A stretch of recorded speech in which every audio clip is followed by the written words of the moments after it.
So guys হাঁটতে চলে এসেছি এয়ারপোর্টের সামনে।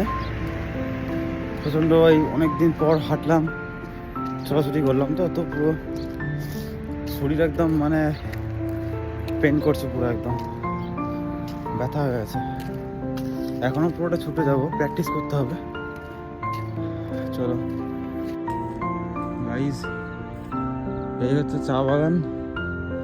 চা বাগানের ভিতরে চলে এসেছি আমি আপাতত। এইতে চা পাতা।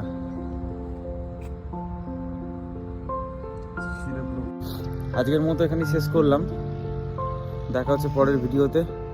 সবাই সাপোর্ট করো, সবাই লাইক করো, কমেন্ট করো।